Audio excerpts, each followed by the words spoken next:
beses sa mga narinig kong nagbibigay ng tribute na si Tito Jojo daw po ay sobrang adventurous. And I couldn't agree more. Sobrang talaga.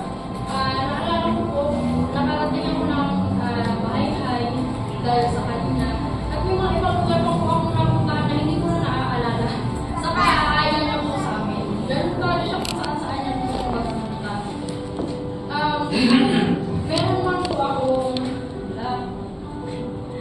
Meron man po akong core memory kay Tito Jojo. Naalala ko po nun, high school ako nun eh. Meron pong isang gabi na sinadya nila akong puntahan ni Tita Liz sa bahay. Para sermonan. Para sermonan. Siyempre po, high school, alam niyo naman, medyo ano-ano sa buhay. Pinuntahan nila ako sa bahay, tapos pinaupo nila ako sa sala, mag-usap daw ako. At that time, I cannot understand. Ang pakiramdam ko para akong pinakikialamanan. Isip-isip ko, bakit naman kaya pati ako, sinasarunan, hindi mo na kayo panakita pag pati ako damay pa. Yung hindi ko talaga naiintindihan, yun ang feeling ko parang pinakikialamanan. Nung mas natanda po ako, lalo po ngayon, after yung mangyari dito na doon ko siya na-realize na nung mga panahon kasi na yun, ang father ko po nasa Saudi, ang mother ko nasa Saudi. So, kung ano man yung lahat ng sermon na natanggap ko noon kay Tito Jojo, kay Tita Liz, ay yun ay pagmamahal ng isang magulang. Lagi po silang andoon pagka kailangan na namin ng alalay sa bahay, dahil nga po wala yung kanyang mga parents, lagi sila andoon pag kailangan namin ng tulong. Sa pagkakakilala ko po kay Tito Jojo, sobrang gentle mo talaga. Parang, never ko pa po ata siya nakitang magalit na talagang galit. Parang sa akin sobrang gentle niya talaga. Sobrang loving. And, basta yung, don't get me wrong, masaya po ako na nasa langit na siya, magkasama na sila ng mother ko. Pero mahirap lang pong paniwalaan pa kasi lalo po pag nasanay ka na palaging nandiyan isang tao.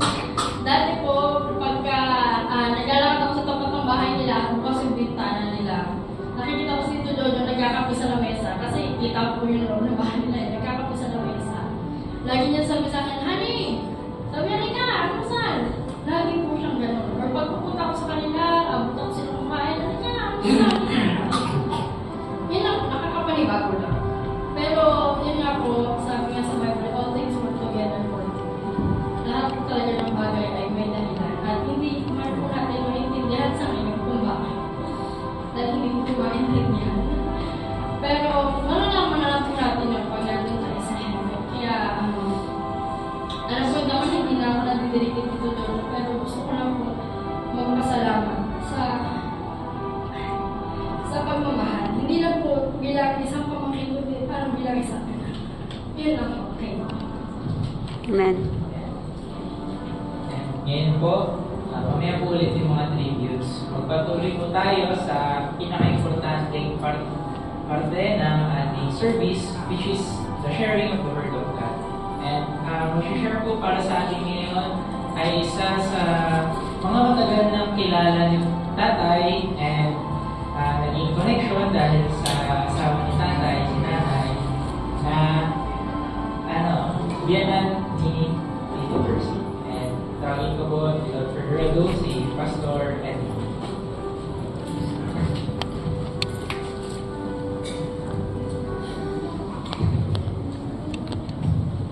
Good evening to everyone. I'm glad to see to be with Pastor Courtney sa evening and Bible Baptist, Providence Bible Baptist Church Brethren. Si Ma'am para nag-iit sa doon sa but anyway, kasama ko rin po yung misis ko. Kasi kamay. Yeah.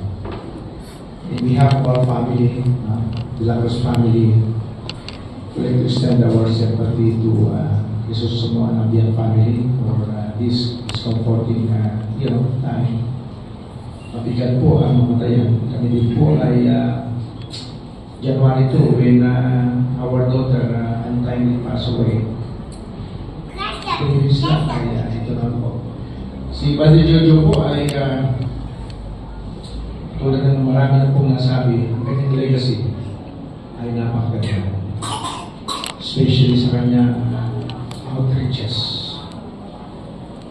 Mahilig po siya doon sa lugar kung saan ay hindi naabot ng karamihan. Ang kanyang ministry ay extraordinary. In fact, sinasama niya po ako doon sa Mr. Lisa, pero I cannot do it kasi mahaba yung lakad na story. Have you been there? Okay, so yung gabi I was tasked to share the Word of God. Alam niyo po, kaya malakas pang loob ko na pangalan because of the Word of God. Siguro kung walang salita ng Diyos, hindi tayo manatili na maging malungkot. But because of the comforting promises of the Word of God, ito po ay nagbibigay ng comfort. Nagbibigay po ng blessed hope. Ano po, there are a lot of promises in the Bible. And the good news, ang Panginoon, pag nangako po, but before that, pray muna tayo. Let's pray. Panginoon, salamat po sa gabi nito. That we could be able, Lord, to study your word. Thank you, Lord, for the Bible. Thank you for the comforting promises. And I pray for Jesus Sumamay and family that will comfort your hearts. Especially for the loved ones of Mother Jojo. And so Lord, we pray for your Holy Spirit work in our midst. I pray that you will save souls tonight, especially for those unsaved loved ones, unsaved friends. And so into thy hands we commit these things to you. In Jesus' name we pray. Amen.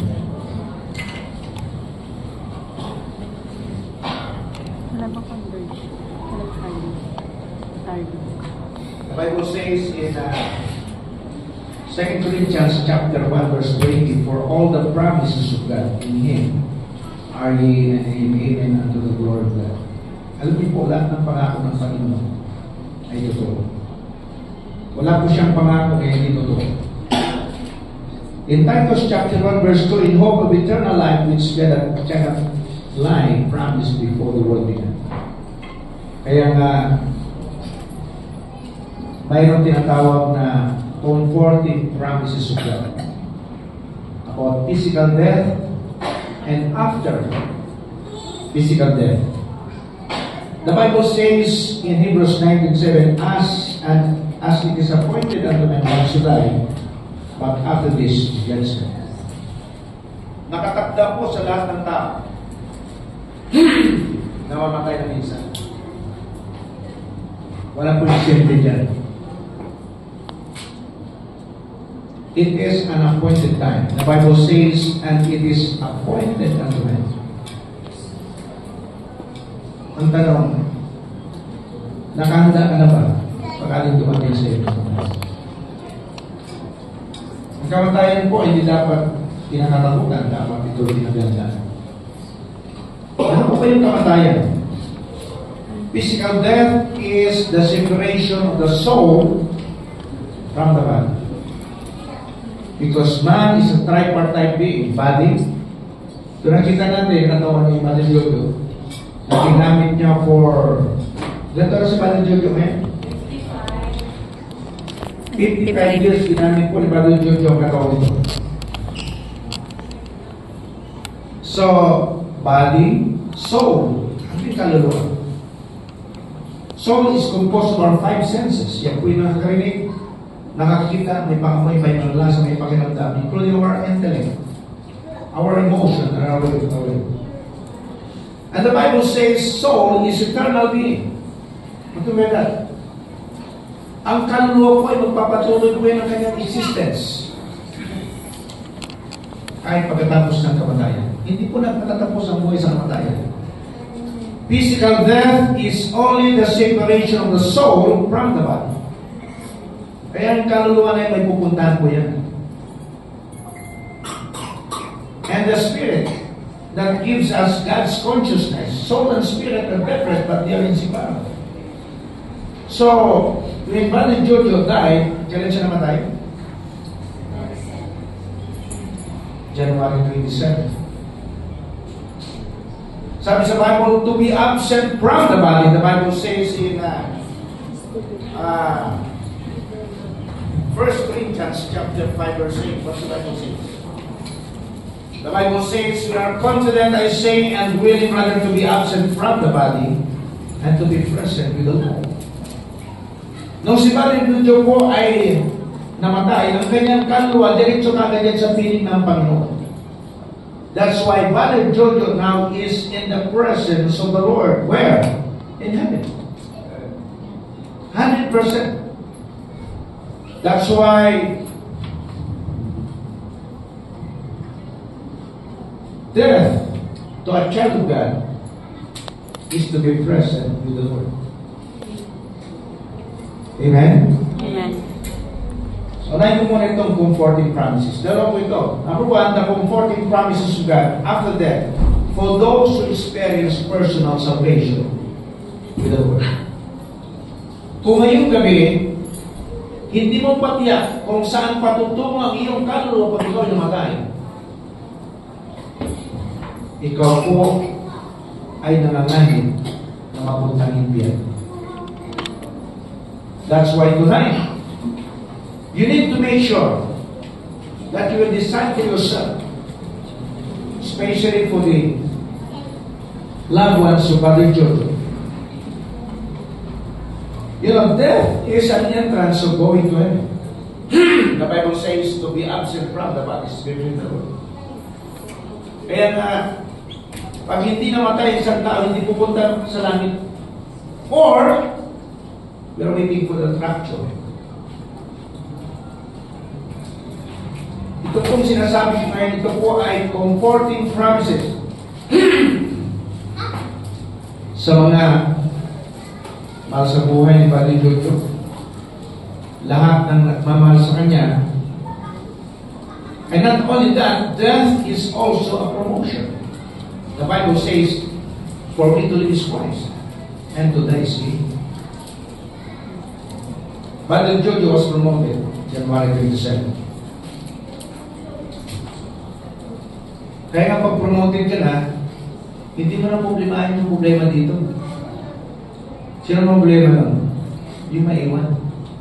Lalo pag dumadating kilala si Judith, at si Jonah. Judith ng bayaran. Promoted na po sa Brother Jojo. Sino ang problema na mabayarin? Yan si Teresa. Yung kanyang mga anak. And not only that, death also is passing from temporal to eternal. The Bible says, for this corruptible must put on incorruption, and this mortal must put on immortality. This body will be glorified body someday. Amen? Wala nang sakit doon sa langit. Dito, nagkakasakit tayo. Bakit ba nagkakasakit ang tao? Dahil sa tatlong M na ating kinakain. Ano yun? Matatamis. Ano sakit? Matataba. Maalat. Yung pang-apat na M, yung malapit na mapanis, ano sakit yun? Di ba endor yun? Ang sakit po ay nagsisipin. Now, ito yung very comforting po sa akin. Death is having grand reunion with our saved loved ones who pass away ahead of us. Are you excited for that reunion? The Bible says in Revelation chapter 21 verse 4, and God shall wipe away all tears from their eyes. And there shall be no more what?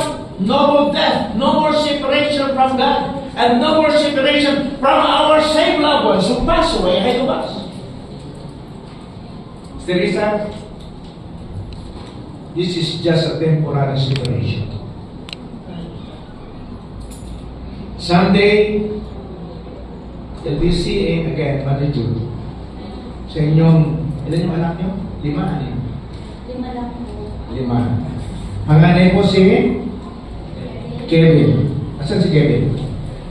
Kevin, lang dito. This is a challenge for all of you. Si Kevin. Number 2, Kim. Number 3, asan si Coco? Asan dito? Ayan dito. Ayun po si Coco. Si Coco. Asan si Coco? Gusto ko marinig. Number 4, Kyle. number 5, yeah. Ito po, this is a challenge for you. So, Teresa, at kayong mga 5 anak ni Father Jude. Yes, you are affected emotionally because of the passing away of Father Jude. But the Bible says in Revelation 21 verse 4, and God shall wipe away all tears from theirs, and there shall be no more death, no more separation from God and to our saved loved ones who pass away. There will be a grand reunion in heaven. Amen. Are you excited for that? Grand reunion in heaven! Parang hindi kayo excited. High school reunion, kita ko yung mga classmate ng high school yun. Diba dito nung first night? Meron ba dito ngayon? Mga classmate? Sayang. Sa Saturday po. Saturday. Kapatid ni Teresa lahat dito. Si May, sino pa? I think nandito si Mona. Nakita ko si Mona. Kay tatay. Nasaan na? Kapatid Giorgio. Kapatid niya. To the immediate family, this is a challenge for you. This is very comforting. The Bible says, there will be no more separation. No more death. Neither sorrow. Wala namang kalungkutan doon. Na nakamay. What else? No more crying. Neither shall be any more pain for the former things that pass away. Ito, ang daming pain, diba?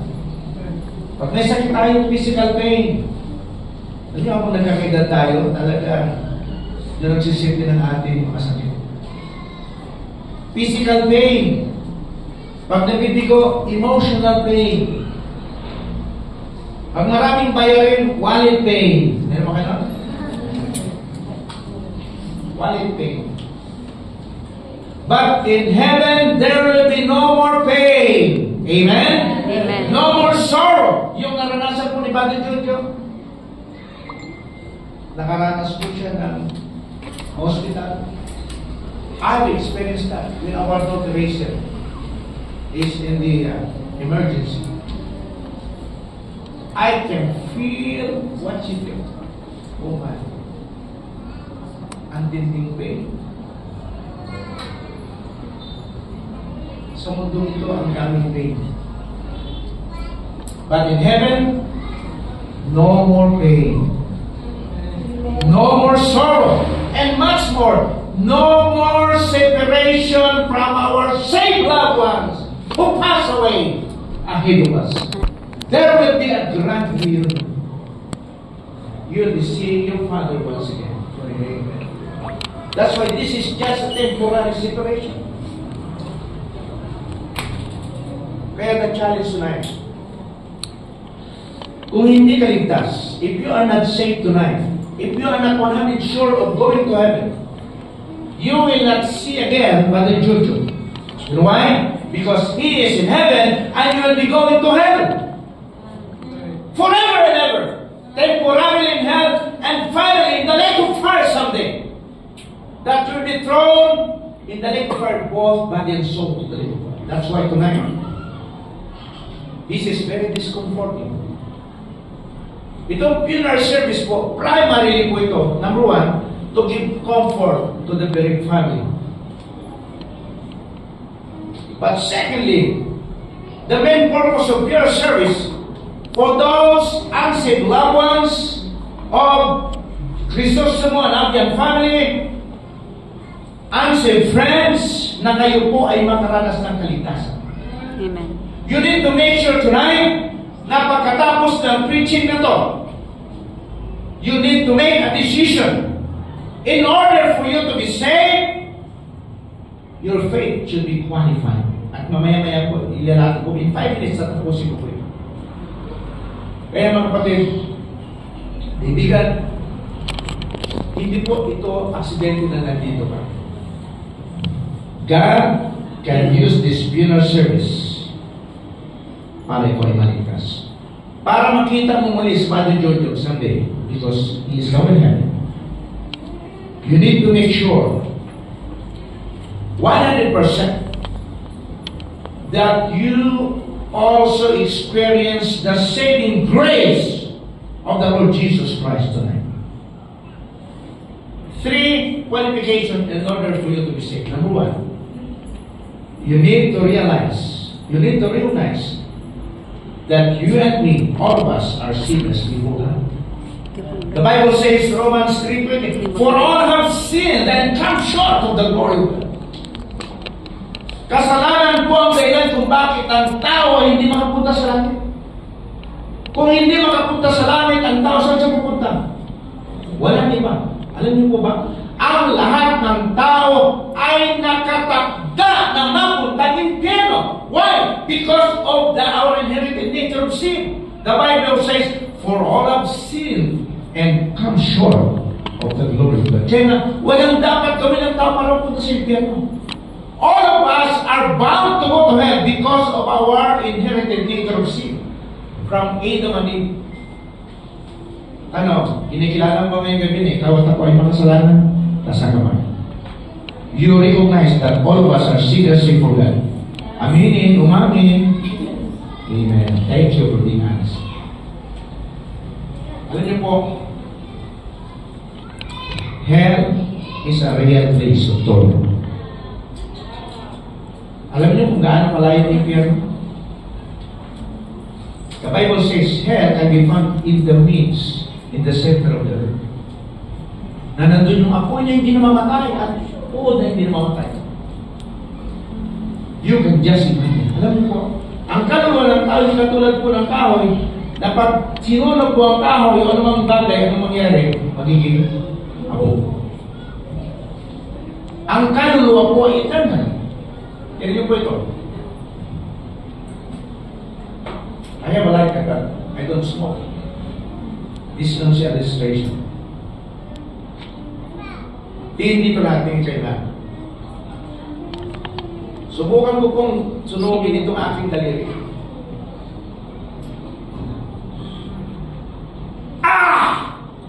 Just almost for 1 second. Sino meron ng dalawang segundo dyan kaya? You can just imagine the suffering that you will be experiencing the moment that you will go to that place called hell. Oh my, hindi po ito biro-biro. Kaya po nasunog ka, aray! Aray! Aray! So, it's not that yet. It doesn't say here. You can just imagine the suffering that you'll be experiencing the moment that you will go to this world. So recognize that you and me are what? Sinners before God. Number 2, recognize that only the Lord Jesus Christ can save you today. The Bible says, but God commended His love toward us, and that while we were yet sinners, Christ died for us. Only Jesus Christ can save you tonight. Hindi mo religion. Hindi mabubuting gawa. Hindi magsabi sa namang. Only Jesus Christ can save you tonight. The Bible says, John 14:6, I am the way, the truth, and the life. No man cometh unto the Father but by the Lord Jesus Christ. Ano sabi niya sa ikalim na talata niya? It is finished. Sabi niya, Father, into the hands I commit my spirit. Tapos siya naramdaman niya. Nung sinabi ni Kristo, tapos na ang kaligtasan ng sangkatauhan nang siya po'y mamatay sa cross ng Kalbaryo. Tinapos na po ni Kristo yan. Now, this is your part. Number 3, and last. This is your human responsibility. The Bible says that if thou shalt confess with thy mouth the Lord Jesus, and shalt believe in thine heart that God hath raised him from the dead, what's the Bible says? Thou shalt be saved tonight. Tagalogin po natin, himayin pa natin ito. Na kung ipapahayag mo ng iyong bibig, sino? Ang Panginoong Jesucristo. At manampalataya ka ng buong puso. Puso na tayo yan. Pastor, meron akong pananampalataya, yes? Pero ang tanong, ang pananampalataya mo ba ay qualified based on God's standard? Hindi po lahat ng pananampalataya ay pumapasa. Sa pag-apply ng trabaho, hindi lahat po lang nag-apply ng trabaho, pumapasa. Para pumasa ang iyong pananampalataya, you need a qualified faith. Meron po tayong tinatawag na natural faith. Likas po sa tao, may isang spirito tayo. Natural faith will not save you. Traditional faith, kung ano yung pananampalataya ng mga magulang natin, sinusundan natin. Hindi po yan. Ang tinutukoy po ni Apostol Pablo ay biblical or qualified faith. Faith based on what Christ did in the cross of Calvary. Na bagamat hindi mo nakita yung ginawa ni Kristo, pero nakasulat sa Biblia. In order for you to have that qualified faith, number 1, the Bible says, faith coming by hearing, and hearing by the word of God. You need to have what? Right knowledge. Tamang kalaman. Anong kalaman? Nalaman natin na tayo ay makasalanan. At bilang makasalanan, tayo pa rin nakatatang mapunta sa impyerno. At nalaman natin na tayong si Kristo Jesus lang ang pwedeng magligtas sa iyo, wala nito. Tamang kalaman. Ngayong gabi, mayroon ka ng tamang kalaman. Pangalawa, dapat ang iyong kalaman ay sumang-ayon ng iyong puso. Di ba mayroon tayo naisip minsan, bumubuhat na ito. Last day, tinatawag na 100% commitment. Ano 100% commitment? Ang 100% commitment ay sinasabi mo, Panginoon, ito pala ako isang makasalanan. Bilang makasalanan ng Panginoon, ako pala nakatakang mapunta sa impyerno. Ngayong gabi, Panginoon, ipagkakatiwala ko ang aking buong pagkatao nang walang pagalingan. If you have that kind of faith, if you commit yourself tonight. In a simple illustration, parang ganito po. Kunwari, 7 years old ka ngayong gabi. 7 years old. Nandun ka sa may second floor ng bahay mo. May bintana. Sabi ng nanay mo, anak, tumalon ka dyan sa may bintana, dahil dito pagdating sa ibaba, isasalun siya. Nandun ka sa may tuktok. Kung may paniniwala ka sa salita ng nanay mo, tatalon ka ng pag-iulog. Nang walang patanilangan. Ibig sabihin, ang buong pagkatao ay pinagkatiwala mo sa salita ng nanay mo. Pero nandun ka sa may tuktok ng kasi, natatakot ako eh. Meron bang tiwala? Wala. Ang gusto ng Panginoon ngayong gabi ay sasabihin mo, Panginoon, ito pala ako isang makasalanan. Bilang makasalanan, Panginoon, ako pala nakatakdang mapunta sa impyerno. Ngayong gabi, Panginoon, ipagkakatiwala ko ang aking buong pagkatao nang walang pag-ilangan. Kung mayroon ka ganun panapantay ngayong gabi, sabi ng Panginoon, na kung ipapahayag mo ng ibibig, Panginoon sa Kristo at manampalataya ng buong puso, na ang Diyos ay binuhay siya mula sa mga patay, ikaw ay maliligtas. Saan ka niligtas? Doon sa tiyak na kapamakan sa impyerno. Bago tayo magtapos, I will use this simple illustration. Kunwari, kung room na ito ay isang bangko. Pupunta tayo ng Boracay. Sino nakarating na ng Boracay? Happy din ng Boracay. Ano ba? Nakarating sa Boracay? Wow, pakunti. May desire. Nagnanayos makapunta ng Boracay. Di ba? You have that desire. Dream. Oh, yung iba kahit pangarap, wala eh. We'll go to Boracay. Ang ating kapitan, si Pastor Paul Nilomano. You are the ship captain. Si Coco yung ano sa baba, di ba ano yan? Ang tawag ng chief engineer. Okay, bound to Boracay. Sabi pinapalapit ka dito. Batangas pa rin? Okay. Along the way, dyan sa gitna ng Romblon at Mindoro, mahal dyan. Lumubog yung barko natin sinasakyan. Lumubog. Sino hindi marunong lumakoy? Hindi marunong lumakoy. Wow. Kayo yung mga posibleng unang mamamatay. Kasi isang segundo lang, isang minuto, patay ka. Pero kahit kami na marunong lumangoy, dahil maalon, malalayong isla, naghintay din ang kamatayan. So, we are hopeless in that situation.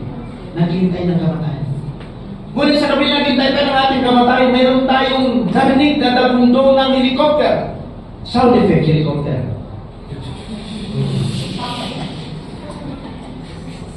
Nandiyan sa gitna. And then, may bumababang tali. At sa kabilang tali na yan, isa-isa tayong inahon doon sa tiyak ng karagatan ng Mindoro. Ito yung application. Lahat ng tao nalulunod sa kasalanan. Hopeless. Wala nang pag-asa. Yung Diyos Ama, nakita niya kanyang nilalang mapapahamak. Pagsasalawat sa helicopter. At yung tali na yan, pagsasalawat kay Kristo Jesus, iniwan niya ang kaganda ng langit. Nagkatawang tao siya para iligtas ka atin. Kasi nandiyan na po yung tali. Alam niyo maraming mga tao, nandiyan yung tali. Gawin pa rin ang amin. Wala ka nang dapat gawin. Kunin mo ng tali mo dyan para ikaw yung maligtas. Ang kailangan mong gawin is just to believe on what Christ did in the cross of Calvary and receive Him as your personal Savior. And the Bible says, Romans 10:13, and whosoever shall call upon the name of the Lord shall be saved. You need to make a decision tonight. Pag hindi ko gumawa ng decision at namatay ka, you will not be seen again by the Judo. You will be departing, you will be going to hell by the Judas. That's why tonight, as I give an invitation, this is a personal invitation between you and the Lord. Huwag mo pong ipagbukas. Kung sakaling dumating sa iyo kamatayan ngayong gabi, at hindi mo tiyak, huwag kang magkatubiling tumaas ang kamay. We have a lot of counselors in this place. Huwag ka pong mahiya. Let's bow our head and close our eyes. Christians, please pray for the unsaved loved ones. Ngayong gabi, nailatag ko po ang simpleng kaparanan ng kaligtasan na kinakailangan mo lamang kilalanin na ikaw ay makasalanan. Kilalanan mo si Kristo Jesus bilang tagapagligtas at kinakailangan mo siyang tanggapin bilang tagapagligtas ng buhay. Ngayong gabi, kung gusto mong mapunta ng langit, ayaw mong mapunta ng impyerno, sa simpleng pagtaas ng iyong kanang kamay, isasama po kita sa aking pangalan. Yan ba design mo ngayong gabi? Sige po, taas ang kamay, taas. Taas ang kamay, taas, taas. You want to be saved tonight? Come on, huwag ka bumaya. Taas ang kamay, taas, taas, taas. Sige po, huwag kayo maya. Okay, tayo na lang po, tayo. Gusto mo maligtas ngayong gabi? Will you stand up? And we need a simple sin. Sige po. Sige po. Stand up, son. Sige po. Tayo po kayo. Tayo. Sige po. Huwag po kayo mahiya. Huwag po kayo mahiya. Sige po. Ito lang ba? 1, 2, 3, 4 na mga bata? Mayroon pa dito. Kung ngayong gabi hindi mo tiyak, ngayong gabi, huwag po kayo mahiya. Can you raise your hands? Come on. I will lead you in simple sinner's prayer. Come on. Sige po. 4 na mga bata ay nagpahayag. Meron pa po? Sige po, taas po. Tayo po. Tayo po kayo, tayo. Sige po, tayo. Sige po. You want to be saved tonight? Ito lang ba? O nahihiya ka? It's a personal decision between the Lord. Sige po. You want to be saved tonight? Sige po. Sige po. Come on. Tayo. Tayo po kayo, tayo. Sige po. Tayo. 1, 2, 3, amen. 4, 5, 6, 7, 8. Sige po, meron pa po. We will wait for you. This is a personal decision between the Lord. Napakasimple po ang invitation. You want to be saved tonight? Recognize that you are a sinner before God. Believe that only the Lord Jesus Christ can save you tonight. Okay, kayo pong 8. Ito po. 1, 2, 3, 4, 5, 6, 7, 8, 9. Follow this simple sinner's prayer. Panginoon, nakasabi po, Panginoon, inaamin ko na ako isang makasalanan.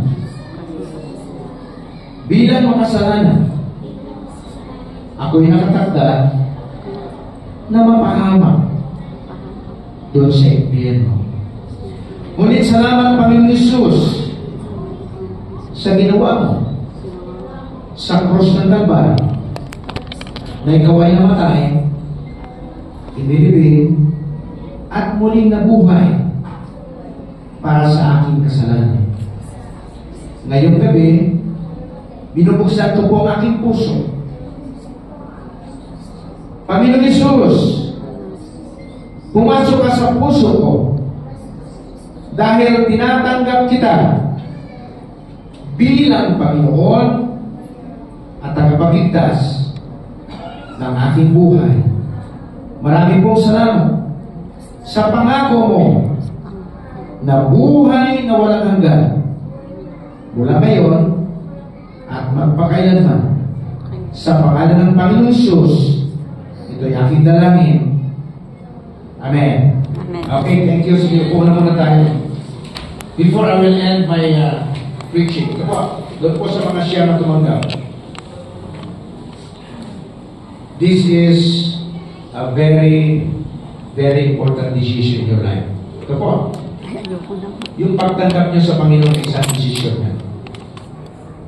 Ngayong gabi, today is January 30, tama?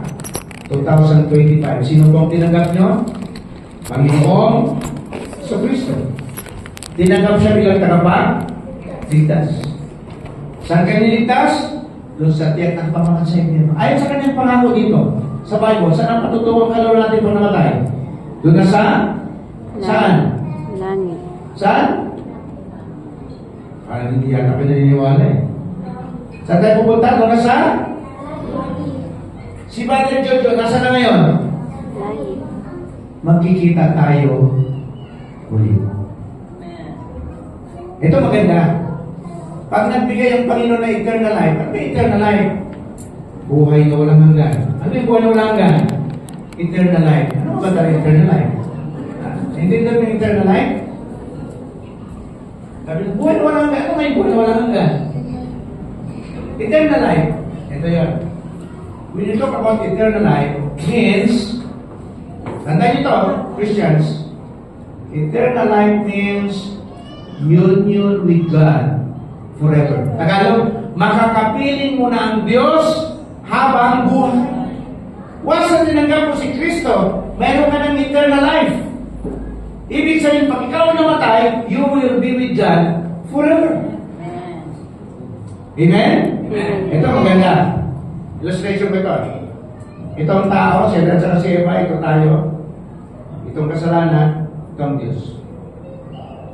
Ginawa ng Diyos ni Kristo ang ating kasalanan. You accepted the Lord, na-restore po yung broken relationship. Pag nagkasala tayo, nakatugtog pa rin ba? Yes, kasi may ako ng kaligtasan ng Diyos. Hindi po nawawala ang kaligtasan. Once you're saved, forever saved. Amen? Amen. At hindi pa ulit-ulit ang pagtanggap, hindi pa damihan po ito. Parang yung mga Kristiyano, ulit-ulit ang kung naintindihan mo talaga ang pagtanggap mo, dapat isang beses lang. Once.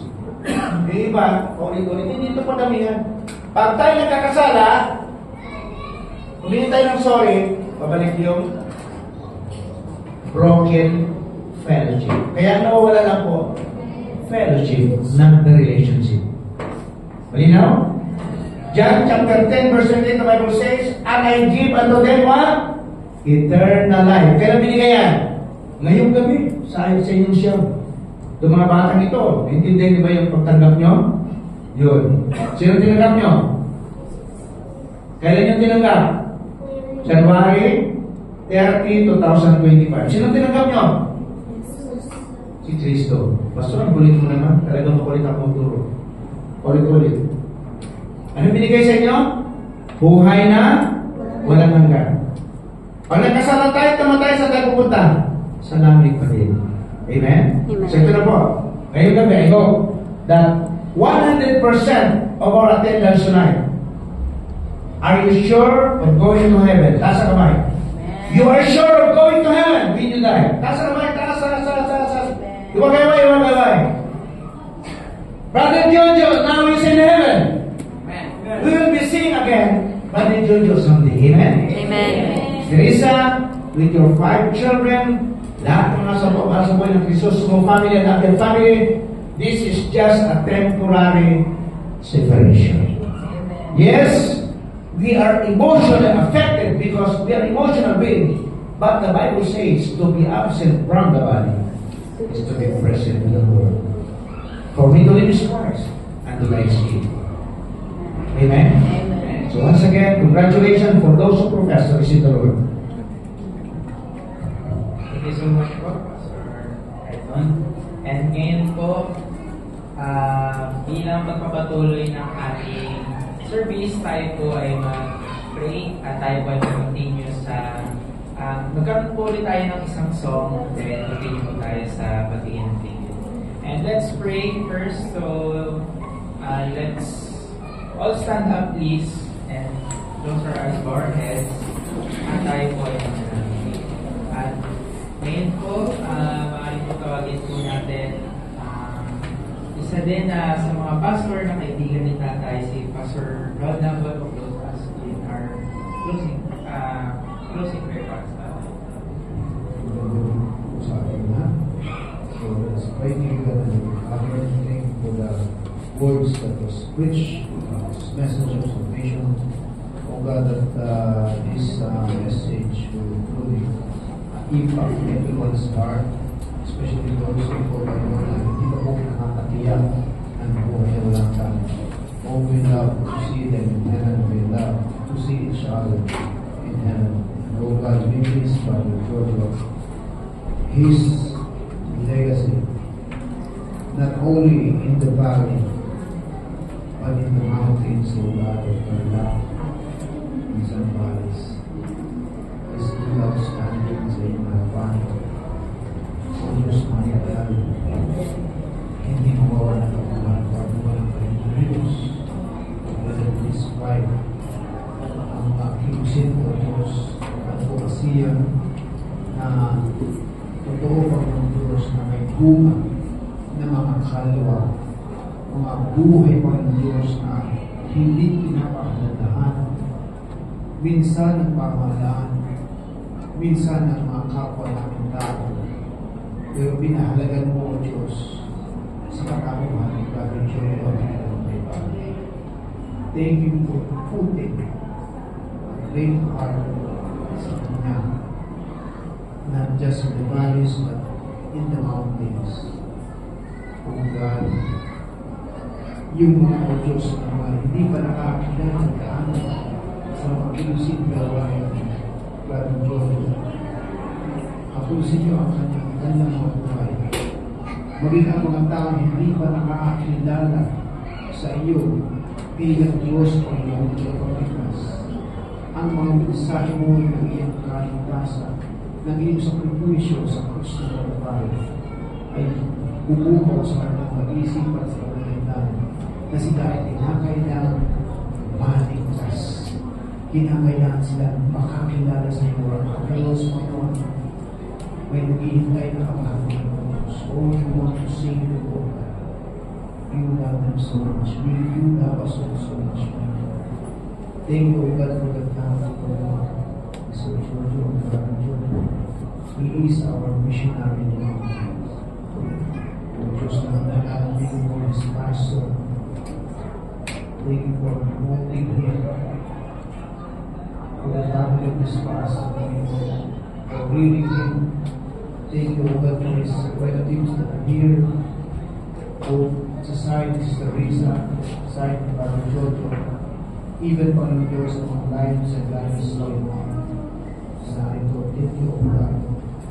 We really thank you for this man of God of yours. Thank you, God. Love you, love Brother Jojo, and we love you. his family. Maraming salamat po Diyos sa mga mensahe for bringing us home in Christ's most precious name. Amen.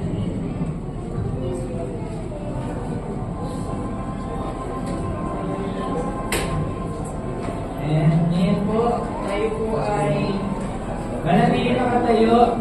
Hindi kahit po po, sige, mabuto tayong lahat. At sorry ko po si Brother Jeremy para isip po ulit tayo ng isang pagsong. At continue po tayo sa ating service.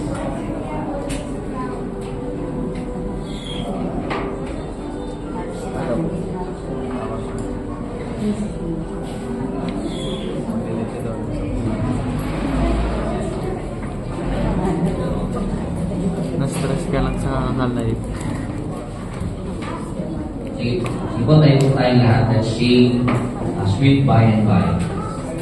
There's a land that is fairer than day. Ready, sing. There's a land that is fairer than day. And by faith we can see the heart. For the Father waits over the way to prepare us a dwelling place there. In the sweet by and by, we shall meet on the beautiful shore.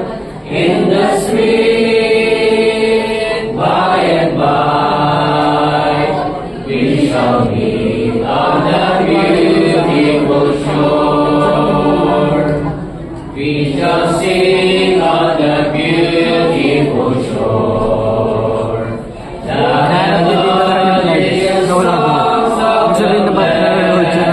Sino? And our spirit shall sorrow no more. Now a sigh for the blessing of rest in the sweet by and by. We shall meet on the beautiful shore. In the sweet by and by, we shall meet on that beautiful shore.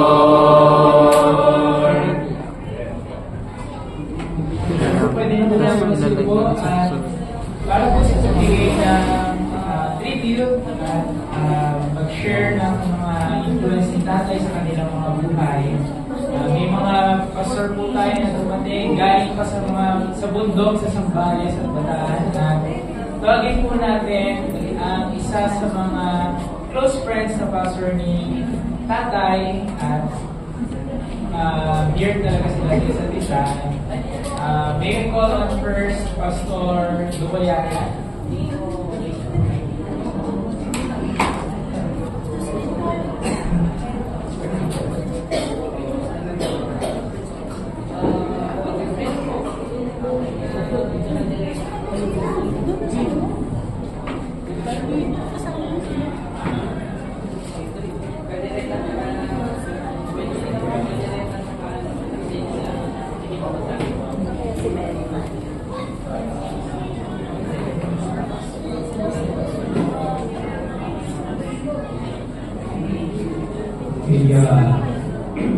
Good evening to all of you.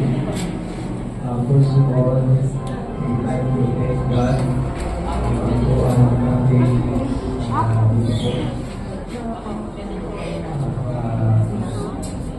On behalf of the family and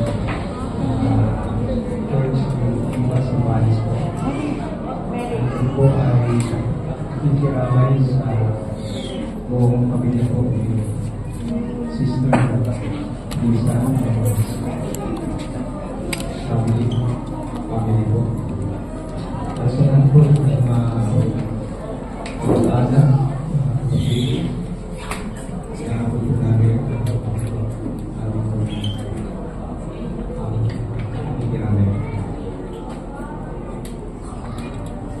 nais ko pong ibahagi yung experience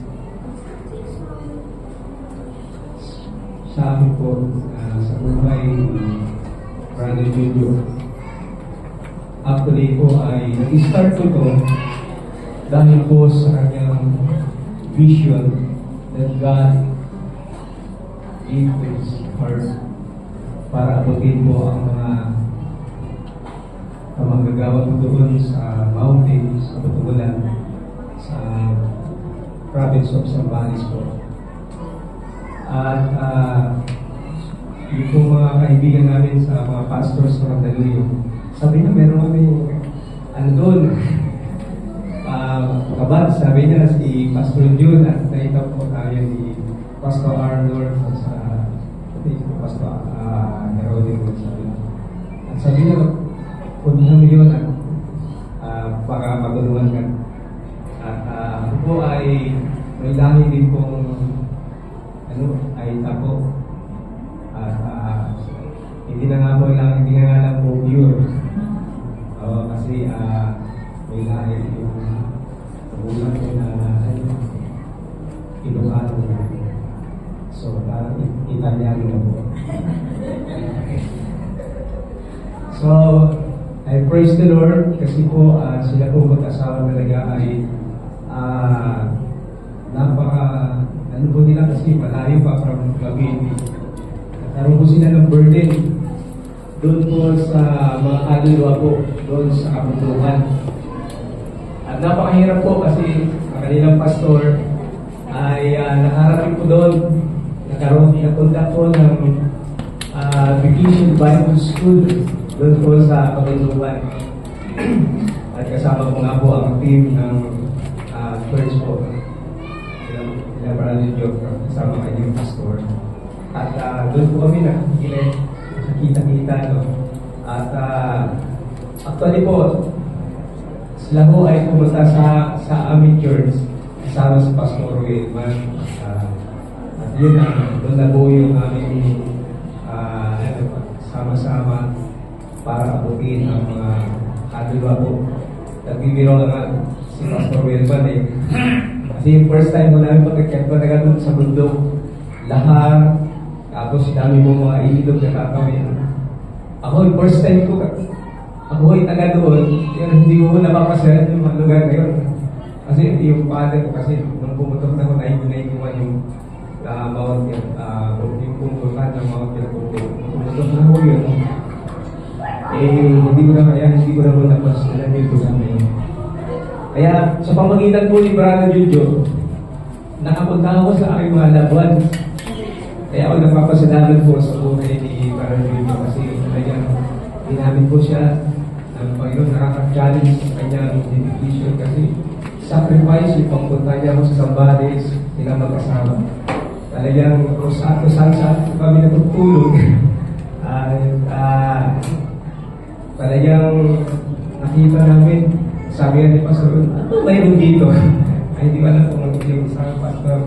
Ano bang mayroon dito sa bundok na to? Kasi yung parang pupunta nyo, parang wala ka nang mararating na nasa lahar ka, buhangin, alikabok, pagka talagang dumadaan kami, parang yung nalala ko, sabi ko si Pastor Wilman, parang si Parao, na hinahabol yung mga tumatakas ng mga Israelita po, parang ganun po ang eksena mo namin pag kami pumupunta po doon sa bundok, ay talagang napaka-alikabok, talagang kailangan mong tapos pagka minsan kami po ay bumaba, tapos biglang bumuhos ang napakalakas na ulan, tapos yung dinadaan namin talagang dahil sinasakyan lang po namin pulong-pulong, talagang akala nga namin hindi na kayo makatawid kasi sabi ng mga yung ilog, sabi niya pag bumuhos ang ulan talagang tumataas po yung ilog.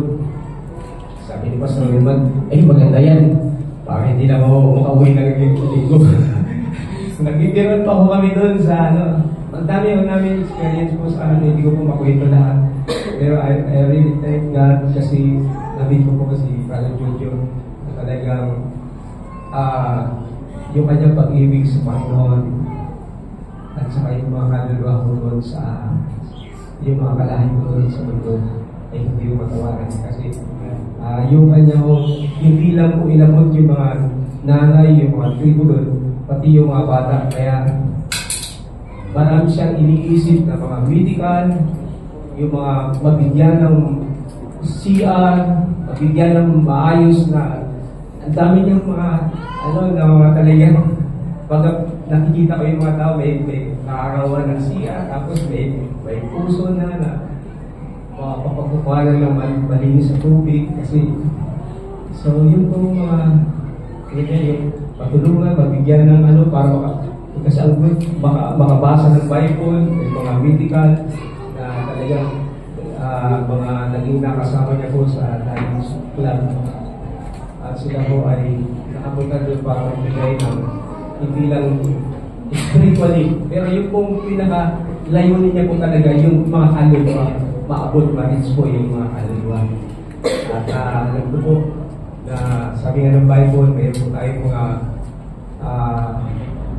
book of remembrance meron din tayong lahat ng ating pong mga ginagawa ay hindi po sayang kaya sabi ng Bible God is not unrighteous to forgive your labor yung kanyang labor of love para sa mga souls doon in the mountains in some valleys ay hindi po nasayang yun kasi one day sabi nga ng kanta doon sa langit may mga hindi niya po na maaaring hindi yan na nakilala na I mean, kasi ang dami mo minsan kapag nag-evangelist kami yung mga bata someday doon sa night katulad ng preaching na it's a great reunion ay lalapit ko kay Brother Junior hindi lang of course sa Panginoon ko yun pero meron ko tawag pupunta ko sa kanya and sabi niya hey you for giving to the Lord na ibinigay niya ang kanyang buhay hindi niya pinagkait napili naman i-enjoy niya dito sa Cavite i-extend niya ho hanggang Tarlac hanggang Sambales at kami ho ay talagang we are thankful sa Panginoon kasi ang kanyang buhay kaya nandito kami sabi namin para bigyan namin siya ng saludo dahil na-promote na siya wala nang no more faith no more sorrow wala namang no more problem no more sickness wala na pong sakit tayo hindi na tayo kung anong kahit na mangyayari pa ang aming pong kaklase hindi namin iarawan ito kasi yung aming classmate po sa Bible Seminary si Sir Rick asawa din niya kapag hindi po dalawa po sila kabalo si Carlo University alam niyo po lahat po ng ating mga mahal sa buhay na nagtiwala sa Panginoon sa tulad po ng kahit nakikita namin ay ito po ay lang temporal hindi po ito hindi to permanent separation temporal separation parang dalian lang at kapag dumating ng Panginoon the Lord is coming na nangato sabi niya I will come again kapag inihalan niya ang mansion kaya na I believe malapit na matapos yung mansion babalik ko siya at doon tayo nanampalataya sa ating Panginoon Jesus kita-kita po sa amin doon po sa atin so ngayon pong gabi ay muli po salamat po sa Panginoon at kami po ay nagmating at salamat din po sa opportunity na makapag-share ang salamat po namin at kami po ay bilang maggawa yung mga buhay na naipagkita ng Panginoon ay babawalin namin din at patuloy po kami mag-enjoy at sa mga pamilya po patuloy lang po tayo at mga kanyang mga anak tulungan nyo ang inyong ina at kayo ay paano man ang hindi wala kung anong yung sinimula ng inyong magulang ang inyong father ay patuloy po sa inyo kaya ang aming panalangin pagpalangin kayo patuloy ng Panginoon Amen. Tapos biyaya ng Panginoon ay ipagkaloob niya sa inyo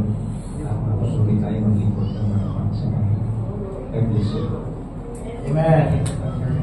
And ngayon naman po, tawagin natin ang isa sa mga kapatid ni tatay at tawagin po natin si Tito Nelson.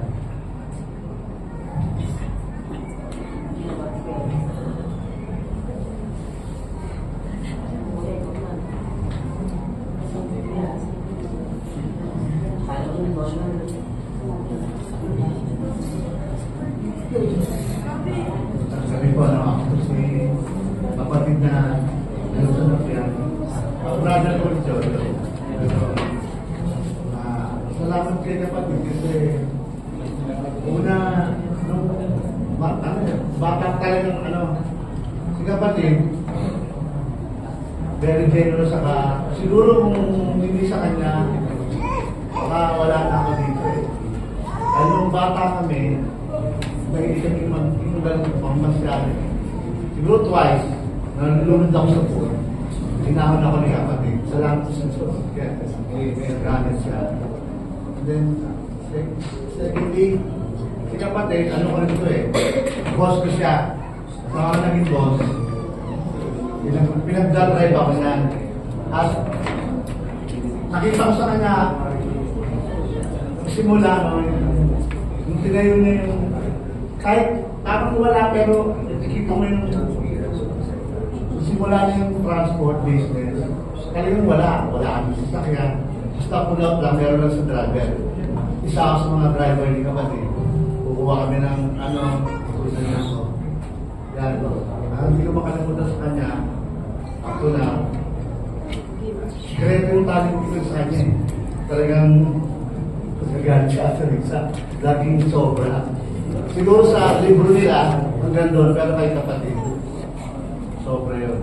Talagang, kasi pag inutusan niya ako, ito, kapatid, sa aking mga everything sa talent ko. Saka hindi ko makalimutan kay kapatid, mamimiss ko.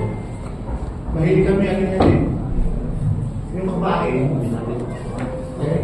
si kapatid, parang kasama ko, lagi na sa'yo, kaya kahit nasaan mo sa ainin niya, yung last bago mag-pag-pag nag-trip siya, sabi nito, kahit tayo dito saan. Ano yun eh, buffet, na may sumahal. Ito mahal din eh. Kaya mo na, kakain na tayo eh. Basta kakain tayo. Sige, kakain ka na. And then siya pa, kung makalimutan kayo kapatid. Ikaw mo naman pinagpala eh, sabi mga anak yan. Minsan,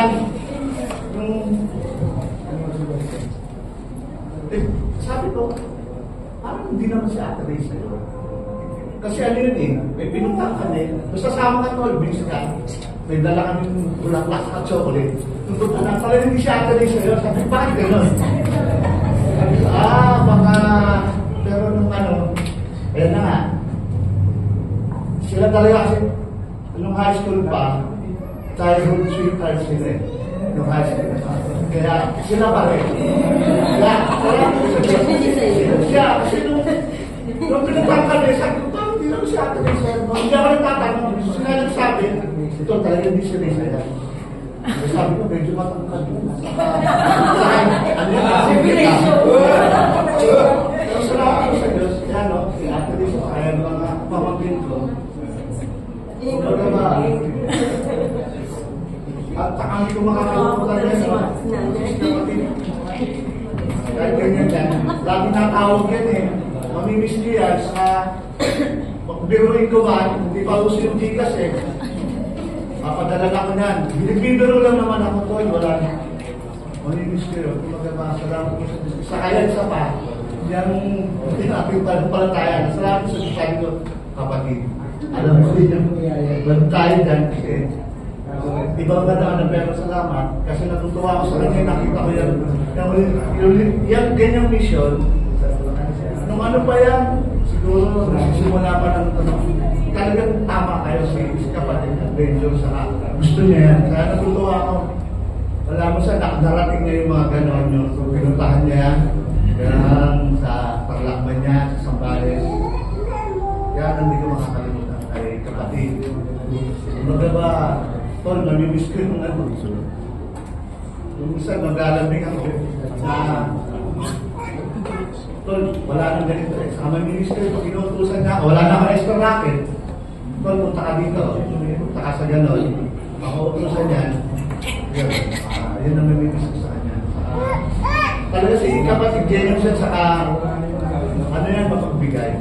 Noong pambata kami, pag may gusto ka, hindi man yan, gusto niya. Bibigyan niya sa'yo. Yung naglalaro kami, may laro lang kami na ikot yung pas ikot na muna. Ganyan siya si kapatid. Maski nung bata pa, talaga bigay ang kapatid. Kaya salamat po sa Diyos. Yan, totoo. Ano yan ngayon, kagano siya sa kaibigan, salamat po sa kapiling niya. Amen. Magandang gabi po sa inyo. And yun naman po, tawagin natin isa din sa mga kamag-anak ni tatay, ang kapatid ni nanay na si Tita May.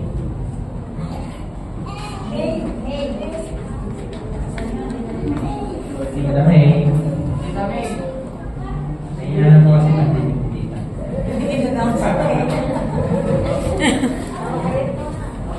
Isang magandang gabi po sa inyong lahat. Maraming po salamat sa pagpunta, pagdala po sa aking brother-in-law. Ako po yung nakakatanda ng kapatid ni Riza. Lima po kami. May kuya po kami. Ako, si Riza. Tapos si Dara yung nasa States. And si Percy yung father niya. Within the family, ang Crisostomo, Abyan, and extended families namin ay mga Christian naman po, church members. Si Jojo, bilang bayaw at bilang yan yung ang alam namin sa kanya, kasama namin yung pag-gathering, sa mga, marami po kami palagi gathering ng family. So, yung tahimik lang po yan. So, habang nakikita ko po ngayon, talagang siya activities outside the family. Na medyo ganito ako na-realize kasi more on pag nakikita ko po kami, gathering ng family, reunions, yun.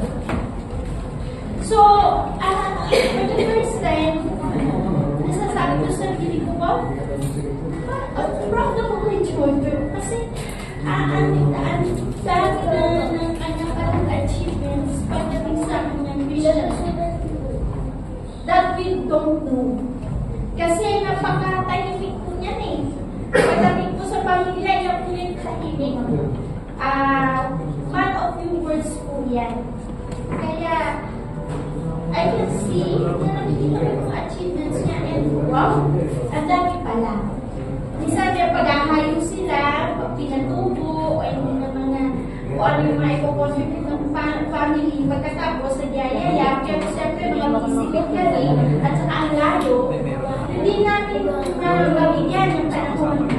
Pero sila, although busy sila, makikita nila yun. Si Risa po ay si Jojo, magkaklase po yan ng high school. Iisa po yung high school, pinagpasukan namin sa Makati. Polytechnic po yun. Ngayon yung Magnan. Ang alam ko, high school sweethearts sila. Kahibalay. Pagkatapos, pinagtagpo ulit. At talagang pinursu ni Jojo, si Risa, kasi in his mind daw, parang ano yung kwento. Talaga ang ideal wife para sa kanya si Risa. Natatandaan ko, yung kwento ko na. That time, the boyfriend si Risa, dumating siya, si Jojo, dumalaw kay Risa na yung boyfriend niya. And doon kanya nakikita na talagang masigasa si Jojo. Kasi hindi siya nagpatalo sa ganung circumstances. Talaga ikinurso niya. Sasabihin natin sa Santa Cruz siya, pinag-pray. Kasi may boyfriend na that time eh. Kasabay pa siyang kumakain sa dalawa. Nagsusubuan pa. Natanda si Jojo, but he never gave up. Kasi in his mind, meron siyang clear vision na I want Risa to be my wife. So talagang focus niya sa bakit Belano although hindi kami gaano nakakapagkwentuhan, pero nakikita ko na talagang family man siya.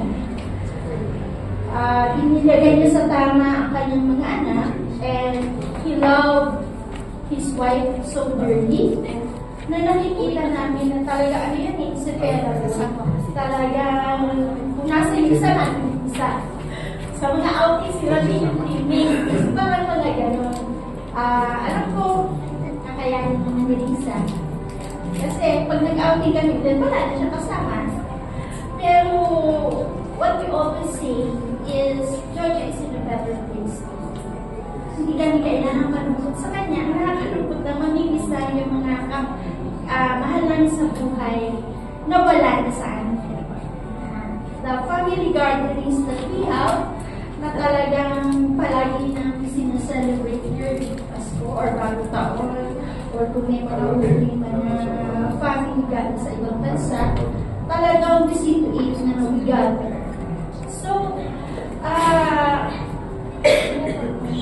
saludo ako kay Jojo sa mga achievements niya na hindi ko na-recognize at nalaman na hindi lang pala as a family man ang achievements niya.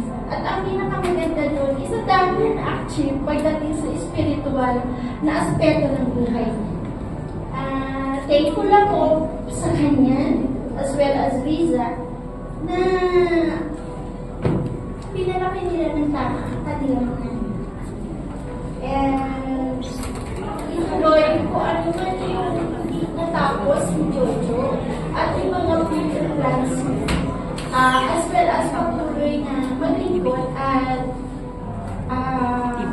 yung pananampalataya na iniwan ng tatay ay ipagpatuloy.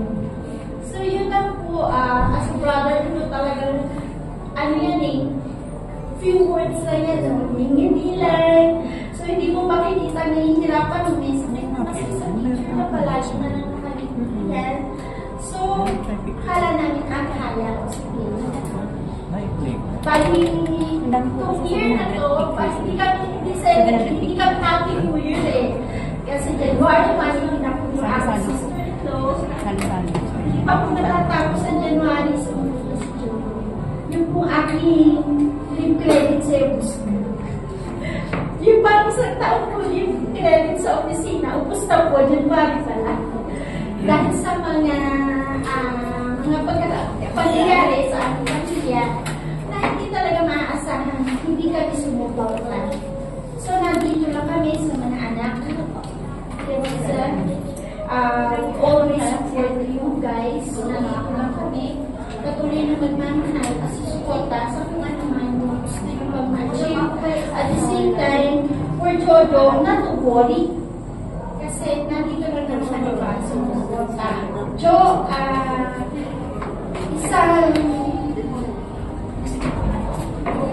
I am proud to say na ito yung napag-asawa ni Riza at kung siya napunta sa maling lalaki, maling mamahin, dahil alam ko kung paano yung minahal ang pamilya ko. Thank you, Jo.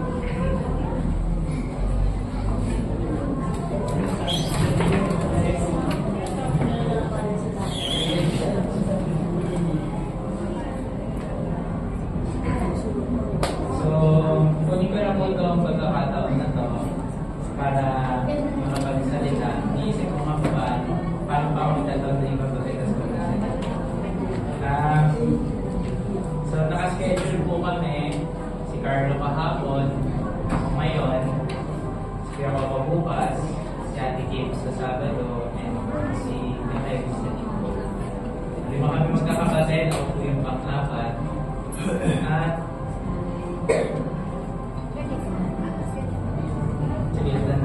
so, naubos naman na, hindi ko naman sabi naubos, pero nalabas ko na yung lungkot, and sana hindi na ako naiyak ngayon.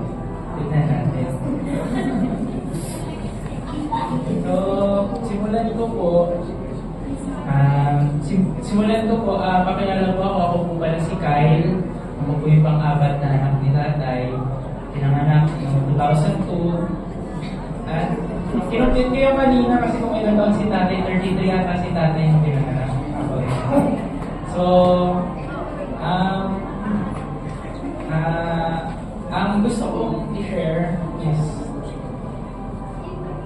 nung una pa lang, nung bata kami, nung bata pa lang ako, o itong parang medyo na-realize ko na naisip ko, ang swerte ko kasi may magulang ako na katulad ni nanay at tatay. Kumbaga, naisip ko lang siya after exposure sa pagiging active sa church, na-expose ako sa mga different kinds of families, ako communities na pinupuntahan. And doon ko talaga nasabi na mapalad ako, blessed ako kasi may magulang ako na katulad ni tatay at saka ni nanay. Na nakikita ko, masipag sila, na nung bata kami, kung saan na tayo, wala ka sila sa bahay, naiiwan na kami. And na nagmamahalan sila ni nanay. Tapos, isa nga sa pinaka-fun, hindi ko siya maalala na ginawa, parang natatama, hindi ko siya maalala na ginawa ko siya, pero kinakwento lang siya sa akin. Nung bata kami na wala kami kasama sa bahay, sila Ate Abby lang. Si Ate Abby ko nasa siya nasa labas. Kaya si Ate Abby, yung mama nila doon, siya yung nagbabantay sa amin nung bata kami. Tapos pag-aalis si nanay, kasi umalis ng madaling araw, umalis ng bahay, hindi na namin siya nakikita. Tapos sa nakikita ko na lang palagi si tatay. Tapos, siyempre bata, ayaw mo umalis yung magulang mo. Naalala ko, natatawa si tatay pag kinakwento niya. Isang beses, isang araw, lalabas na si tatay, tatrabaho na commute kasi walang palis sa bahay. Then, nung lumabas na siya ng gate, sabi ko, tatay, kiss time. Kiss ko siya. Tapos, sige na, kamay na. Tapos, tay, isa pa tayo, kiss time. Tapos, okay, kiss ko siya. Tapos, lalabas na siya. Nung nasa gate na, tay, isa pa tayo, kiss time. Tapos, bigla, lalapit siya. Tapos, nung nakalabas na siya ng gate, naglalakad na. Sabi ko, tay, isa pa tayo, kiss time. Tapos, babalik ko sabi niya, sinabi niya, pakawalis na ito na. Tapos, umalis na siya. Hanggang sa hinabol ko siya, pataas na street, umiiyak ako, sabi ko, tay, isa pa tayo, kiss tayo. Kasi Ate Abby yung witness niya eh.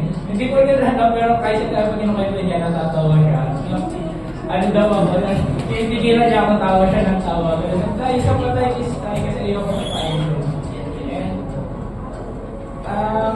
Ako, lumaki ako na hindi masyadong vocal na ipakita yung love ko sa kanila.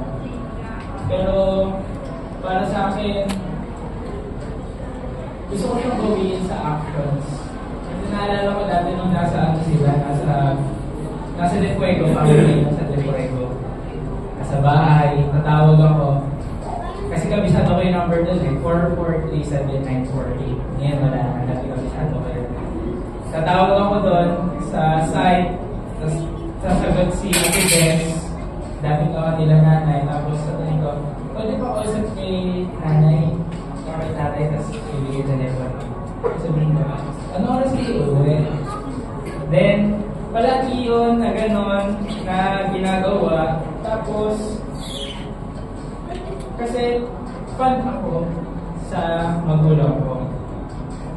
And, fast forward, dumating yung para high school days, nagbinata, medyo napalayo ako sa magulang ko.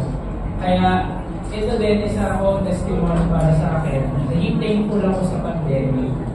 Kasi,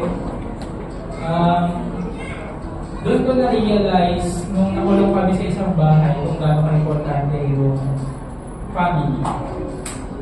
Doon ko na-realize na nung una, kasi nung nagbinata, ayoko magpa-utos, ayoko mag-kilos-kilos. And naging, sa akin, parang eye-opener sa akin yung nangyari sa pandemic na napilitan kasi syempre yung isang bahay. Tapos si si tatay nga, hindi mapirme pag walang ginagawa, kaya kung pandemic talaga. Pintura kami ng pintura doon sa bahay. Tapos, nag-aayos ng bubong kasi may mga tulo. Basta hindi pwede wala kang gagawin. Ganun si tatay sa bahay. And,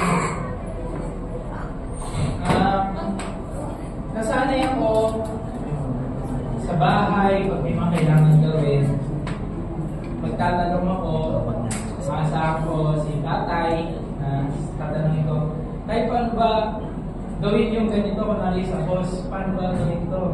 Kampante ako, kasi nandiyan ka. And, kunwari, yung mga sa electrical, kahit self-taught si tatay, medyo maalam siya doon sa mga gawain bahay, sa construction. Tinuturuan niya kami hanggat may chance. Kaya thankful ako doon na gano'n si tatay na naturuan niya kami. At nung dumating naman yung time na nalaman namin yung may sakit si tatay, December 13, nasa school ako doon. Tapos,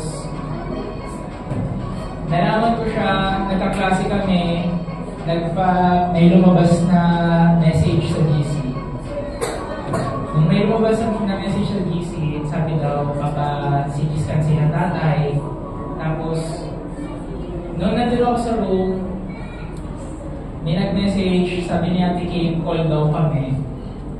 Tapos, pinakita yung result, sabi na possible na metastasis na. And sinerch ko kung ano yun. Tapos nakita ko, 3 to 6 months ang likelihood na living na condition. Tapos, hindi siya nag-sink sa akin. Tapos, nung nag-call kami, explain ni Ate Kim na may tali niya. Kumbaga, may tali na yung tatay, may sakit siya, at seryoso. Kaya, nung dumating sa akin yun, yung balita na yun, nalungkot ako na sobra, tapos, para akong nabasa, kasi, nung time na yun, pina-order ako na sa bahay, na regalo, darating na Christmas. Yung in-order ko nun is yung TV box. Kasi mahilig manood sila tatay at nanay sa TV paggabi. Kaya nanonood sila ng Netflix kaso nasira yung Netflix sa TV. Kaya nakikigamit sila sa laptop. Kaya ginawa ko, nagregalo ako sa kanila ng TV box. Tapos binalot ko na ready for Christmas na. Then dumating nga yung December 13.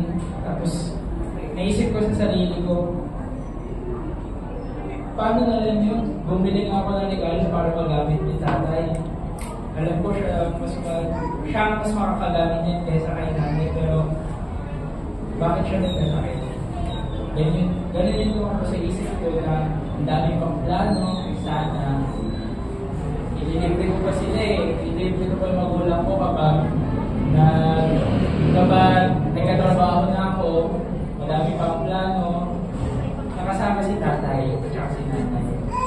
Kaya,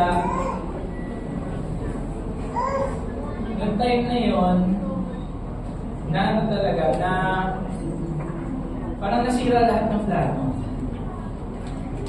Kaya, hanggang ngayon, dumating tayo, wala pang 2 buwan, ganito na nangyari kay tatay. Pero, through it all, thankful pa rin ako sa Panginoon kasi hindi na nagtagal yung hirap ni tatay.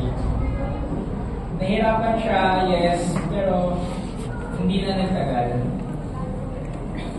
At thankful din ako sa provision ng Panginoon na ang purpose din pala bakit napaka-outgoing ni tatay is ganun nga kapag nangailangan siya, may mga tao na lapit para magabot ng tulong. Although hindi naman na yung pinaka-purpose na, kumbaga bumalik lang yung labor ni tatay. At thankful din ako kay nanay kasi inalagaan niya si tatay na sinamahan, kumbaga napakita talaga yung love ng nakita din namin yung gawin natin para kay tatay. At ganun din kay Ate Kim, kay Kuya Ren. Kasi inalagaan niyo si tatay, kayo nag-handle sa kanya. At kampante yung loob ng tatay kasi may nag-aalaga sa kanya. At sa mga kapatid ko rin, na may mga kanya-kanya kami ginagawa para sa bahay, para kay tatay. Thankful din ako sa ating lahat kasi nung sa last moments ni tatay, nakita niya tayo na nagkakaisa, na nakita niya tayo nung linggo na nandun tayo lahat, tapos naririnig niya tayo, nakausapan natin siya. So, thankful ako doon. At isa sa mga natutunan ko kay tatay, mga takeaway na lesson ko sa kanya, is number 1, wala ka dapat sasayangin na oras. Kasi si tatay, yan si teacher eh. So, alam ng mga family niya yan, yung kamag-anak namin, picture tayo, tapos kami, huwag na tayo, ayaw namin. Pero, syempre, mag-picture pa rin kami. At si tatay, hindi yan napayag pag nasa bahay, palagi sinasabi, kain tayo. Nasa isang bahay ng halat tayo, hindi mo tayo magsasabay-sabay kumain. Kaya, ay pala yung purpose nun eh. Kasi, may lang pala yung time ni tatay sa mundo to. Kaya gusto niya na sulitin. Gusto niya na sama-sama kami kumain. Gusto niya marami na kaming memories na mabuo. Kaya, ayun yung gusto ko matutuwa kay tatay. Gusto ko wala rin masayang na oras. Ayun yung ano ko sa kanya. Isa sa mga natutunan ko sa kanya. At ako talaga, yung para sa akin sa sarili ko, ang napag-decide ko, that thankful din ako na binigyan ako ng Panginoon ng enlightenment noong pandemic natin, na kung may gagawin, para na-instill na sa akin, gusto ko maging proud sa akin yung magulang ko. Na thankful ako kasi malakas pa, hindi pa alam yung sakit. Ganun na yung mindset ko. Kasi gusto ko na mapanatag yung loob nila na meron silang anak na napapalaki na responsable, na maasahan. Kaya ayun yung gusto ko yung iparating sa kanilang dalawa na magulang ko. And kaya parang ayun yung naging naging goal ko para sa sarili ko na i-please ko silang dalawa. Kaya natutuwa ako na pag-lingkuran ko si tatay kahit sa saglit na time niya. And syempre, hindi pa naman natatapos yun. Si nanay natin. Si nanay naman. Kaya hindi ko makalimutan yung last na sinabi ko kay tatay na thankful ako doon sa last moments ni tatay. Inantay na kami dumating ni Kuya Coco. Galing ako school, naka-uniform pa ako. Inantay na kami dumating, nakausap namin siya. Sabi ko sa kanya, tay, magpahinga ka tay. Magkikita pa tayo. Magpahinga ka. Tapos isa pa sa mga sinabi ko, tay, alagaan namin si nanay. Huwag ka mag-alala. Hindi na yan mag-aasawa. And ayun yung huli ko na sabi kay tatay. Kaya nay, babantayan ko kayo. Ayun lamang po. At sige para magpatuloy po, tawagin po natin ang iba pa po na share. Si Kian. Tawagin natin si Kian.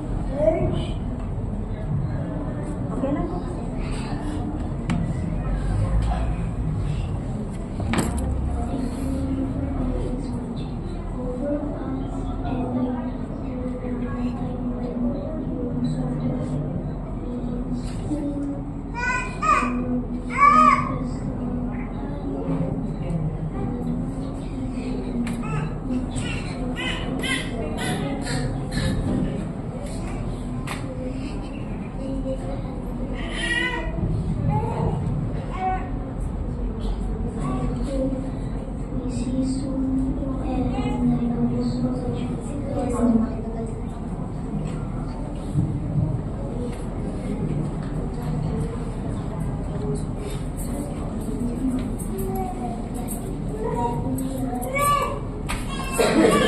Maganda na po. I will not give yet my birthday eulogy to my husband. Pero, pag isip-isip ko na, parang wala nga yung 5 araw para bigyan ng patuloy yung asawa. Sabi ko, siguro dapat araw-araw kasi hindi naman tatapos yung kwento ko. Kung sa asawa ko. Actually, mixed crowds tayo ngayon. Andiyan ang mga kamag-anak ni Jojo, kamag-anak ko, mga tao sa church, kabashment namin, ang mga tao na galing po sa Zambales, kasama namin sa ministry, ang mga kamag-anak na malayo. Andito po yung past district governor, sa aming pong Lions Club, Condor, Sanglay. Andito rin yun ang aming region chair for Cavite, si Mamara Sanglay. Actually, first day pa lang, I felt very honored for my husband. 8 pastors ang nandito, agad-agad. Hindi pa dumarating yung si Jojo. 2 pastors na nasa bahay na namin. Malakas pa iyak kaysa sa akin. Kumbaga parang actually during the hospitalization of my husband, naranasan na po namin ang kapangyarihan ng Diyos. Kung paano siya kumilos sa buhay namin. Kasi wala naman kami noong December. So challenging.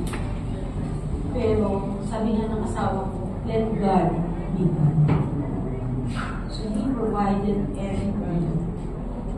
And the Lord showered my husband with friends. Pati mga kamag-anak niya, kaibigan niya. Hindi lang dahil kamag-anak, pero naging malapit sa kanya. Ang mga pastors, hindi naging co-workers, kundi kaibigan din niya. Tawagan na natin yung mga pastor, Pastor, my friend! I would think Commander also considers my husband friend in all sense. Kasi naging kaibigan ng asawa ko. Kung sino siya, kung ano siya, walang underlying motives. Si Jojo.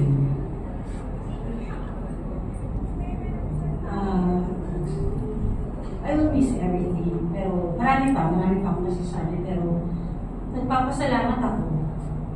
At nararamdaman po namin pagmamahal ng kamag-anak, church members, sa Lions Club.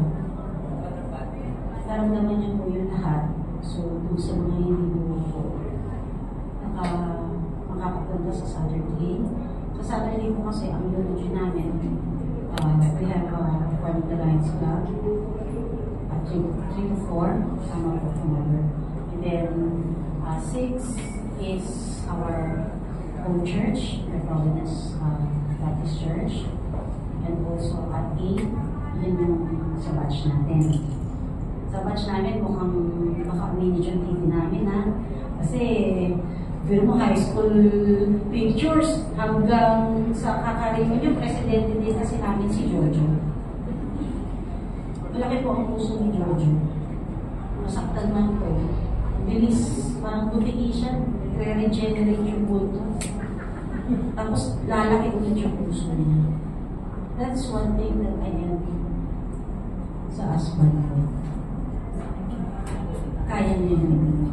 Nang walang kaplastikan, nang walang holding back, is able to love, forgive, and move on. Ganun po siya. So, talaga po pinapala ako. Pinapala yung husband ko. At marami pa po akong maikukwento sa inyo, pero salamat po sa pagdating nyo. You honor us with your presence sa sa mga gabi-gabi na nandito, sa mga, siyempre, hindi mawala ang mga kapatid, ang mga mahal sa buhay or sa family. Pero, masaya po si Jojo hanggang sa huling sandali na kausap niya lahat ng kailangan ng kausap, kausap niya sa Panginoon, kausap niya si Wilson, si Mama, si Henry, kapag video ko sila. Sabi niya sa akin, kaya ako regret ba? Ready ako. Sabi niya, wala akong pag-aalala. Ang inaalala ko lang, kasi naiwan ka mo. Kaya ako nga nung mauna, dapat pumunta tayo. Ako nung mauna, pumasyad ka sa mga. Ganun din ang gagawin. Sa kanya, pumasyad ka sa mga pumunta. Dami tayong gagawin. Ang isa niyang iniisip pa yung blessed ministry sa Sambales. Nasa ano na siya, nasa hospital na kami. Siyempre, may sarili kami paninilang. Pero, iniisip na pa rin yung mga pastor na nasa labas ng bubong, walang bahay, kasama ng anak, na nasa bubong. Yun po ang iniisip pa rin yung Jojo. Hanggang sa kung sana yung mga kapatid. Yun nga, aral, basic kasi ang advocacy namin ng Jojo. Tulungan ka. So, everything, marami pa. Pero, it doesn't end. Kumbaga, kaya ng Panginoon na magtayo ng isa pang Jojo para sa gawain. So, ano lang po yung prelude. Marami po ako uuunos. Hanggang sa linggo ba yan? And ngayon naman po, tawagin natin si Pastor Napua. Isang kasamahan po na friend pastor din po ni Tatay sa Sambales.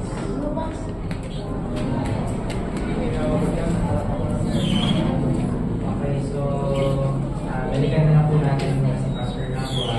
And if there are anyone po na gusto magbigay ng tribute or any fond memories po with Tatay, you can share it with us so that ma-cherish din po natin. Cherish din natin as someone na alala si Tatay as a loving father, a loving husband, a loving father, and a good friend for all of us. So meron pa po ba na gusto? Si okay. Sa direct live ako. Sige, sige.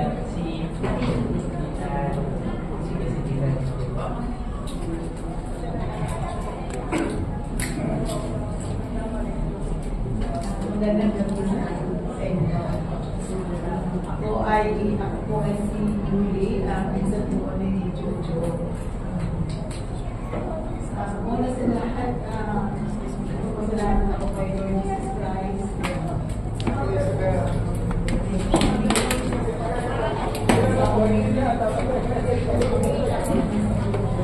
Pero last na naman si Jojo kami December yun. Parang 3rd week in December. Nagkamusta pa kami at sinabi ko sa kanya na Joe, marami lang nagawa sa buhay. Pero lalo na sa pag-share ng word. Marami lang natulungan. Marami lang nasuportahan.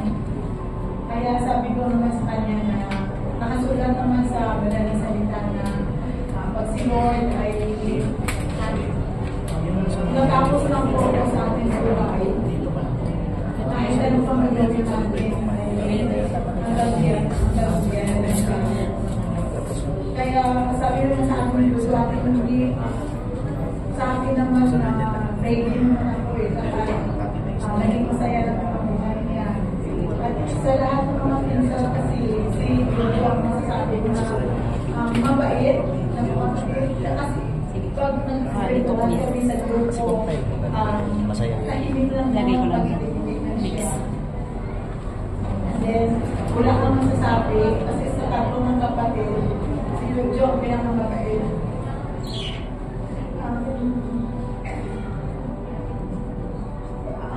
Ang sinasabi nga na kung ang isang tao ay mabait, mabuti, maraming nagawa, si Lord talaga hindi niya pababayaan kasi sa sakit ni Jojo, yung sa medical journal kasi pag masakit yun eh. Masakit masyado yun. Pero dahil si Jojo nga ay masyado malalim siya sa Panginoong Kristo, binibigyan siya ng lakas o yung biyaya sa kanya na kahit na may naramdaman na siguro may mga cancer cells na nag-spread sa buong katawan, pero kung may naramdaman naman siya tolerable lang, yung hindi masyado siyang saktan at saka yung pagkaalam ng diagnosis niya, mabilis. Kaya dahil nga sa kabutihan loob at sa kanyang malalim na relasyon sa Panginoon, hindi siya pinahirapan ng matagal. Sa amin kasi na mga kamag-anak, mga sa buhay, masyadong malungkot. Siyempre sabihin natin, kung hindi pa buwag muna, so di ba bibigyan ka ng chance? Kasi ang nagdasal ko na, Lord, it's according to your will, Lord God, ibibigay mo ang para kay Jojo. Kaya, dahil si Jojo ay na yung lesson ba sa buhay, lalo sa akin, na hindi naman tayo dapat matakot ipag tayo na natin. Ang pinaka-importante na sa lahat na naging at peace ang buhay natin, marami tayong nabigyan ng kasiyahan sa buhay, naging matulugin tayo. At si Jojo yun,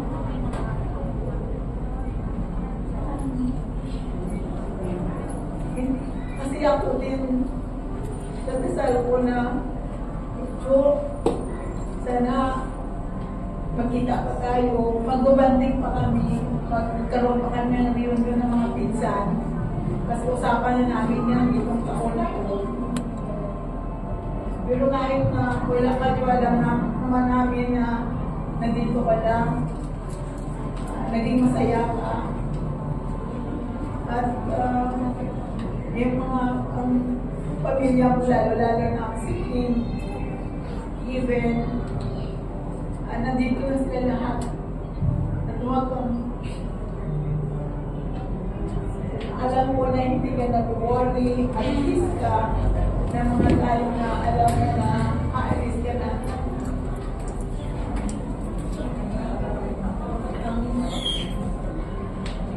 Ang dasal ko lang yun na bibigyan mo ng lakas ng family mo, lalo na si Krista. Buong buhay ko na maging halimbawa ka, maganda kang halimbawa sa amin na paging nauna ng Panginoon na natin si Lord Jesus Christ, lahat naman ibigay sa atin. Kaya ikaw ang magandang halimbawa, Lord. So, maraming salamat. And ngayon po, for the last one sa napapili ng liturgy para sa gabi, ay tawagin po natin si Ate Letlek.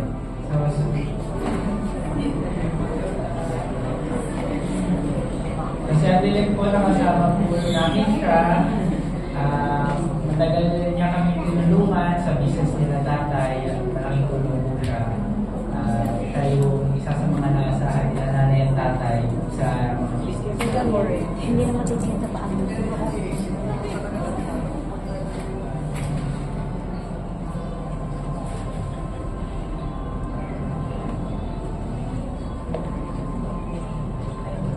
Good evening po sa ating lahat. In behalf po sa staff ng Balea Mateo, actually hindi po po ako prepared na magbibigay po ako ng tribute din. So, siguro kung ano na lang po yung in behalf po sa staff ng Dalagang Mateo, ako na lang po ang magbibigay ng tribute kasi wala na po sila, yung mga staff po namin is wala na po kami. So, ang masasabi ko po, si Tito Joe ay isang malawak po ang kanyang pangunawa sa mga bagay-bagay, hindi po agad sumusunod sa lahat po ng hirap, laban po siya, ganun po siya. So, ang overall po, ang masasabi ko sa kanya is, he is a great boss and mentor po sa amin lahat. Kasi po, bilang point person niya po sa balay is, ibinigay niya po yung tiwala niya po sa akin. And bago po sila gumawa ng mga decision po sa balay, is tinatanong po muna nila ako, kinoconsult po muna nila sa akin kung ito ba ay okay o hindi. So, sobrang na-appreciate ko po yung trust na ibinigay po nila sa amin. Kasi kahit nasa out of town po sila, wala po sila, araw-araw po wala po sila sa balay. So, pero patuloy pa din po ang operation ng balay dahil po sa trust po nila sa amin. So, yun po yung big deal po sa akin kasi yung trust po nila sa akin is, ayun talaga, siguro is 99%. 99%. So, yun po. And yung mga decision po at yung mga opinion po is valued po nila masaya po. Yun po. So, overall po, yun nga po, he is a great boss and mentor. Thank you po. At yan na po nagtatapos ang ating service para ngayong gabi. At bukas po, hanggang sa Sabado is tuloy-tuloy po tayo. Kaya, kain na po tayo ng snacks. Meron po snacks dyan. At natin na magulog tayo. Yan lang. Sige po.